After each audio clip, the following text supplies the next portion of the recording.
He was not born angry. He was not born ashamed. He did not crawl into the world with hunger in his eyes or punishment in his blood.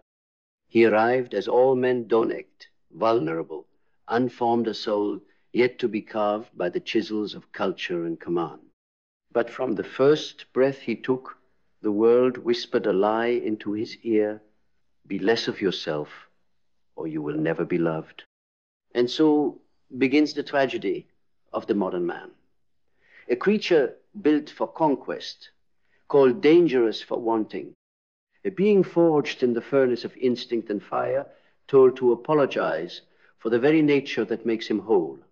His desire, or untamed animalisticis, not a sin. It is the soul's compass pointing towards something deeper than pleasure, the thirst for meaning, for mastery, for the impossible pursuit of wholeness. But we no longer teach men to harness it. We shame them into silence. We cut the wings off their hunger and call it virtue. Desire is not the enemy of man. It is the echo of his potential, the proof that he was born for something more. We do not fear his darkness, we fear his power. Because a man who understands his own desire cannot be controlled. He is no longer docile, no longer easy to predict or manipulate. He breaks the script. He burns a mask. He becomes something ancient, something sacred, something we buried long ago under the rubble of compliance and polite society. Every boy learns the same lesson. Want less, speak softer, lower your eyes, stay in line. But somewhere, deep inside, past the noise of teachers and priests and broken fathers, something still stirs. A pulse, a war drum, a primal rhythm that never stopped beating. Carl Jung called it the shadows, a part of yourself you were told to forget. But it doesn't disappear. It festers, it waits, it watches, and one day it knocks. Not with violence, but with clarity.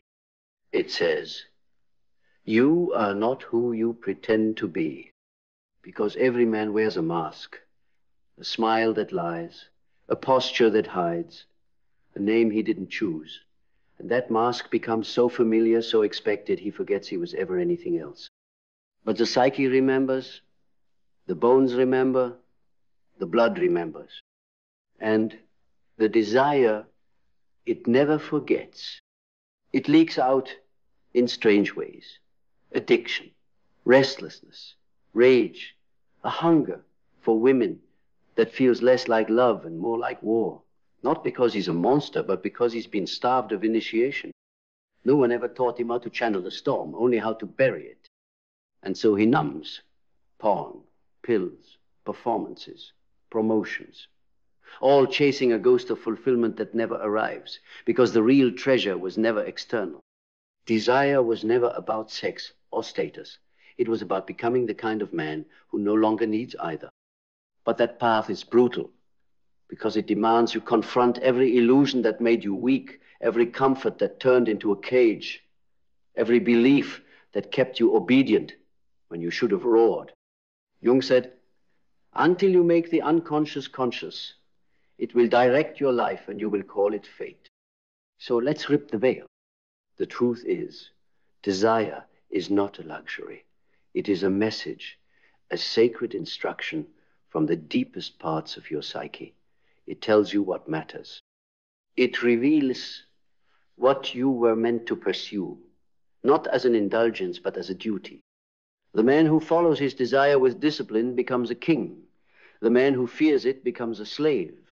And make no mistake, most men are slaves, not in chains, but in spirit, shackled by shame, drowning in distraction, pretending they're satisfied with a life that whispers you were meant for more.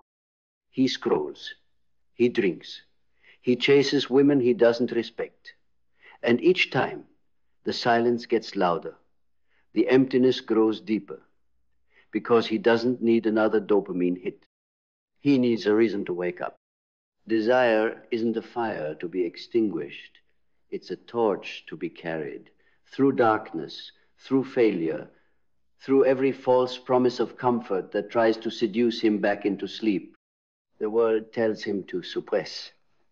But real power begins when he learns to transmute, to take the ache in his chest and build something with it. A legacy, a code, a new standard that says, I am not here to be liked. I am here to be true.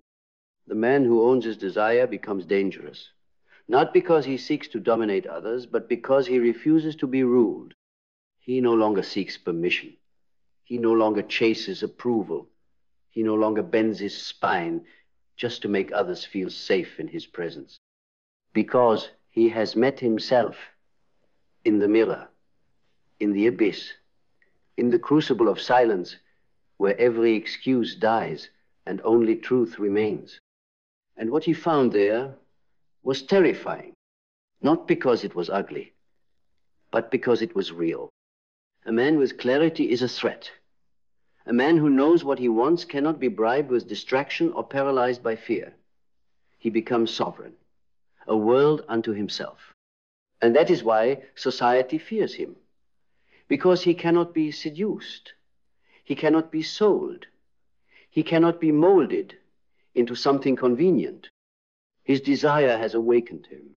And the moment a man wakes up, the old world burns. Not with flames or riots, but with indifference, with a quiet refusal to play along, a stillness so unnerving that even the architects of his cage begin to tremble, because the awakened man doesn't protest. He doesn't beg. He simply walks away.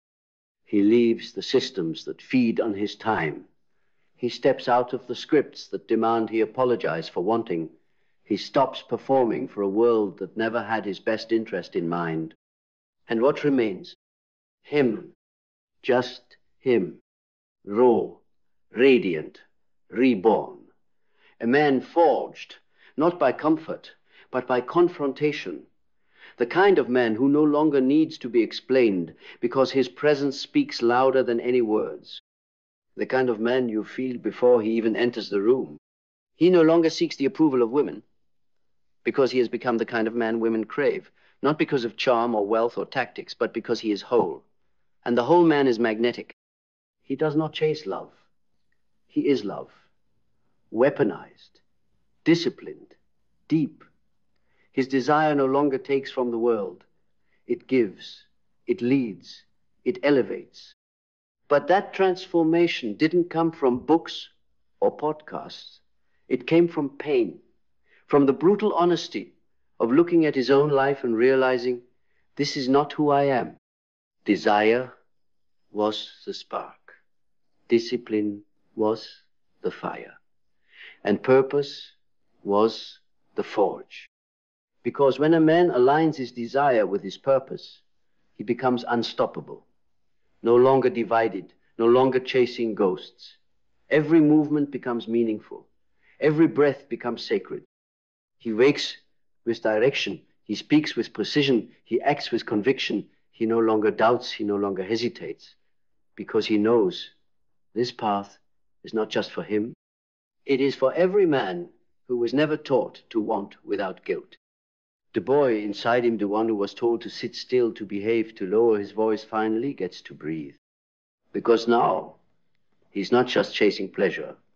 He's protecting vision. The vision of the man he was always meant to be. And that man is dangerous. Because he's not seduced by trends. He's not addicted to praise. He's not loyal to systems that feed on his weakness. He is loyal to truth, his own, forged in silence, refined in solitude.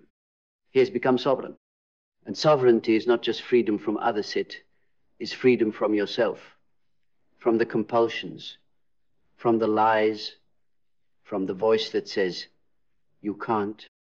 That voice still speaks, but now it trembles, because it knows the man it once controlled is gone. In his place stands something rare, something feared, something holy. A man who has integrated his desire, not suppressed it, not worshipped it, integrated it.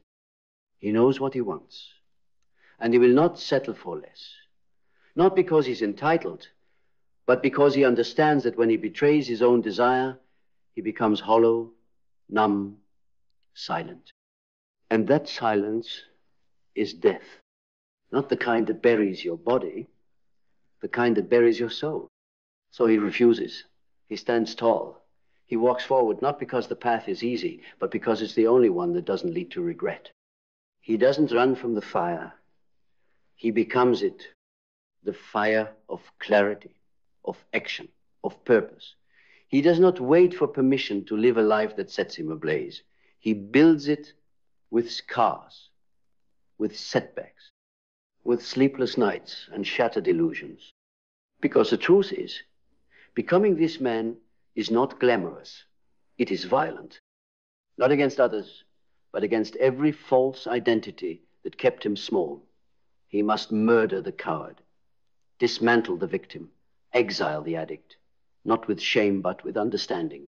Because each of those shadows was once a survival mechanism, a way to cope, a way to belong. But now they are chains, and he has outgrown them. Desire was never the enemy. The enemy was confusion, the fog, the static, the life designed to keep him distracted. But when the fog clears, when the noise fades, what remains is terrifying and liberating all at once. He was always enough. Not because he's perfect, but because he's honest. Honest about what he wants, honest about what he fears, honest about what he will no longer tolerate. And that honesty becomes armor, not to hide behind, but to walk through fire with. This is not about motivation. This is about awakening. An unshakable remembrance of what it means to be a man in a world that profits from your doubt, to remember that your desire is not a weakness, it is your North Star. And when you follow it not recklessly, but righteously, you don't just change your life. You become the axis around which a new world begins to turn. You become the disruption, the storm, the calm in the storm. You become the archetype that tried to erase the warrior with depth, the king with compassion, the magician with vision, the lover with ferocity. Not compartmentalized, not diluted, not broken apart into acceptable fragments, but whole. Desire does not divide a man. Suppression does. When he suppresses what he wants, he does not become noble, he becomes numb. And numb men are dangerous. Not because they're too wild, but because they are dead inside. They go through the motions, they smile at the right times, they obey the rules. But behind their eyes, a graveyard of dreams. That is not a life. That is a slow death, ritualized and accepted. But the man who feels fully, who desires without shame, who chooses what and whom he gives his fire to, he is alive in ways most men will never know. Because he is not pretending. He is not performing. He is being. And being is the rarest rebellion in a world of masks. The masculine psyche was not designed for sedation. It was not meant to rot in cubicles or pretend to be happy in mediocrity.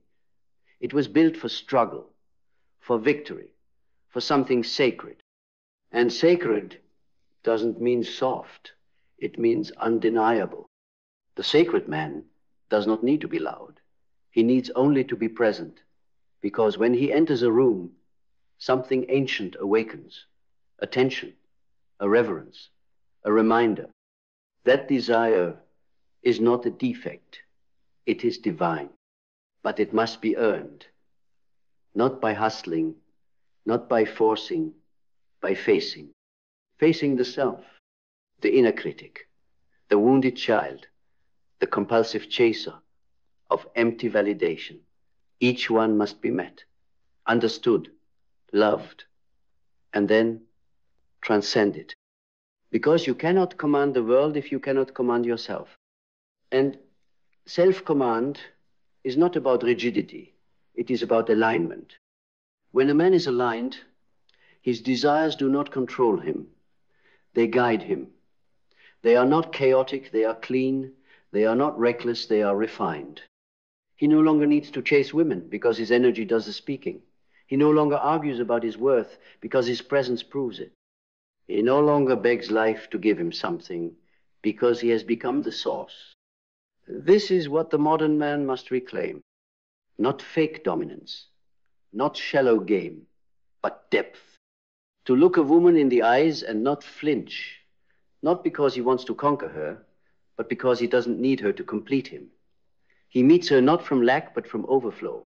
And that is magnetic, because he has nothing to hide. The shame is gone. The guilt is gone. The fear of his own power, gone. And what remains is a man who knows what he wants and does not apologize for it. But here's the paradox. To claim your deepest desires, you must first be willing to lose everything built on your false ones. The false approval, the fake love, the job you hate, the mask you wear, the applause that costs you your authenticity. Let it all burn. Only then can you hear what your soul has been trying to say all along. You are not broken. You are bound. Bound by expectations you never agreed to, by beliefs that were never yours, by roles you inherited, not created. Break them. That is the beginning of initiation, not into manhood as the world defines it, but into authenticity. They return to the man you were before they told you who to be.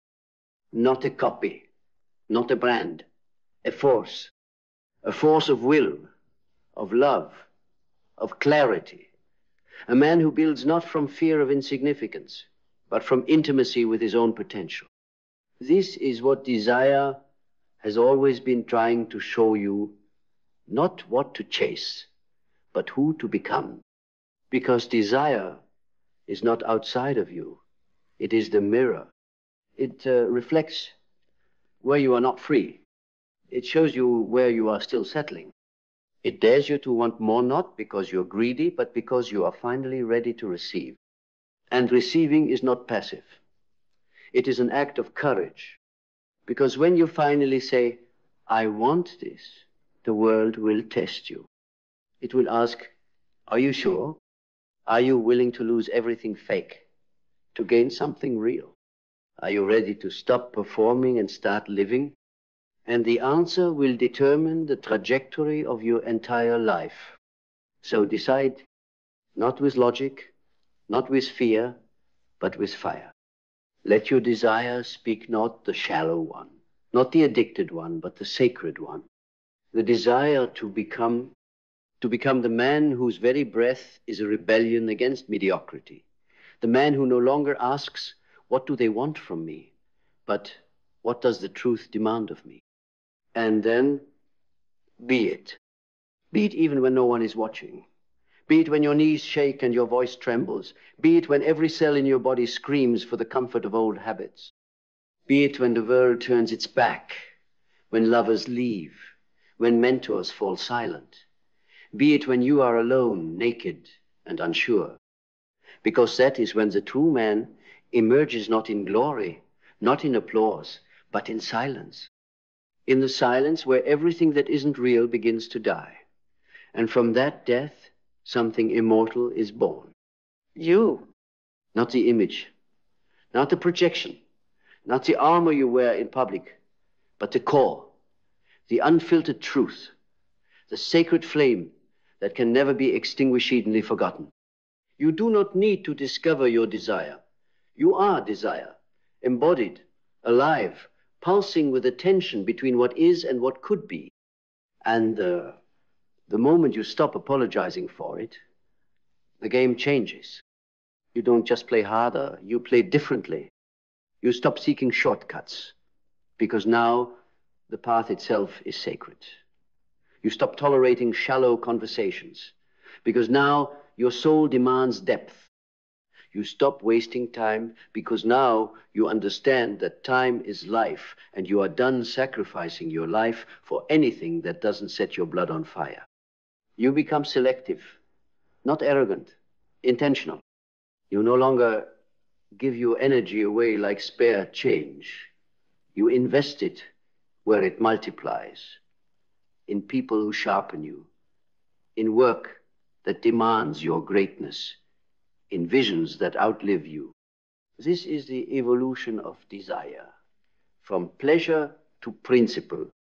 At first, desire is primal, then it becomes personal, but eventually it becomes spiritual. You begin to understand that your desire is not just for women or wealth or power, it is for alignment with the man you were born to be. And when that alignment happens, you become a portal, a man who transmits presence, a man who carries calm into chaos, a man who leads not with dominance, but with gravity. Because when your desire is clean, when it is untangled from shame and control and trauma, you become a mirror, and the world can't look away. It senses something ancient in you, something lost, something it didn't know it was starving for until it met you. That is not charisma. That is clarity. And clarity is rare, because clarity requires the death of delusion. You must die to the idea of who you thought you were supposed to be.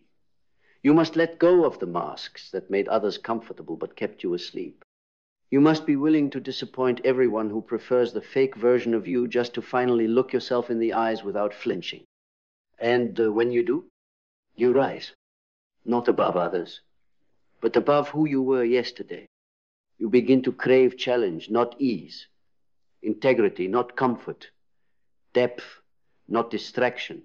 You choose to suffer for something instead of suffering through everything. That is the man who becomes unstoppable because he has nothing to prove. He's no longer seeking approval. He's expressing alignment, and that alignment creates movement. He becomes the storm and the stillness, the fire and the ground. He is not confused about what he wants, and therefore he is not confused about who he is. He acts with immediacy. He speaks with precision. He loves with intensity. He leaves when he must. He burns what no longer serves. He builds what the world forgot. And in doing so, he gives every man around him permission to return to themselves. That is leadership. Not telling others what to do, but becoming the man they remember themselves through. The man who reminds you of what you are capable of, what you are worthy of, what you are here for. You are not here to perform. You are not here to survive. You are not here to conform.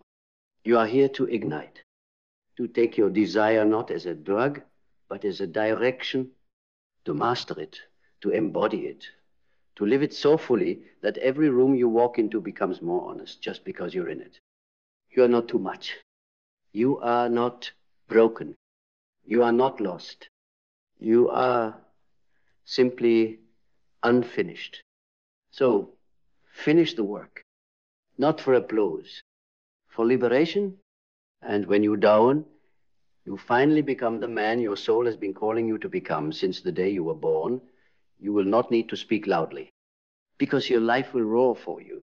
So now, you stand at the edge, not of the world, but of yourself. On one side, the familiar weight of who you've been, all the masks, all the noise, all the scripted roles that kept you tame. On the other, what calls you? Not a destination, but a descent into the fire, into the raw, into the unshakable truth of your own design. The truth that your desire was never a problem. It was a prophecy, a reminder, a reckoning. You were never meant to be domesticated. You were meant to burn. Burn with purpose. Burn with vision. Burn with such furious alignment that every breath you take becomes a message to the men still asleep. This is what it looks like to return to yourself. Not the self they built for you, but the one you were before the world tamed you. You do not owe them your silence.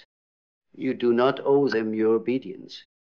You owe yourself your life, so reclaim it. Reclaim it from the numbness, from the distractions, from the shadowed corners where your truest self was buried under expectations you never agreed to. Become the man who is no longer afraid to want deeply, to speak sharply, to move like his existence is sacred. Because it is. You are not here to repeat what's been done. You are here to awaken what's been forgotten. And if you ever doubt the path, if the fear creeps in, or the solitude cuts deep, remember this. The man who burns with his own desire does not die with regrets. He dies free. And until that day comes, he lives like a god in human form, not to dominate, but to illuminate what's possible when one man dares to want without shame and live without fear. Burn the mask and rise.